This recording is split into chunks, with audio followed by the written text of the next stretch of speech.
Hi friends, నేను మీ Deepika. Welcome to Chill Foodie Vlogs. ఈరోజు మన కిచెన్లో అప్పటికప్పుడు చేసుకునే టేస్టీ అండ్ హెల్తీ బ్రేక్ఫాస్ట్ సగ్గుబియ్యం ఉప్మా. ముందుగా స్టవ్ ఆన్ చేసి ప్యాన్ పెట్టి 2 స్పూన్స్ ఆయిల్ వేయండి. ఇలా ఆయిల్లో సాల్ట్ వేస్తే పోపు మాడిపోదు.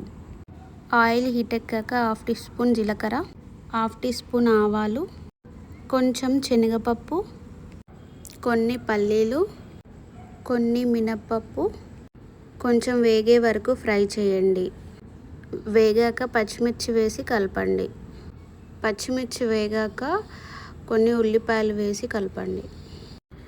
ఆనియన్ తొందర మగ్గాలనుకుంటే సాల్ట్ వేయండి. ఆనియన్ మగ్గాక నైట్ నానబెట్టుకున్న సగ్గుబియ్యంని వేసుకోవాలి. సగ్గుబియ్యాన్ని నేను నైట్ అంతా నానబెట్టుకున్నాను. మీరు కావాలంటే 2-3 అవర్స్ నానబెట్టుకున్నా సరిపోతుంది. ఒకసారి కలిపి మూత పెట్టుకోండి. ఒకసారి కలిపి పుట్నాల పొడిని వేసుకోండి. సిమ్లో పెట్టి ఒక 5 మినిట్స్ వేగనివ్వండి.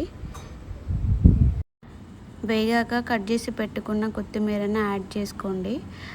ఎంతో టేస్టీ సగ్గుబియ్యం upma ready. Please share and subscribe.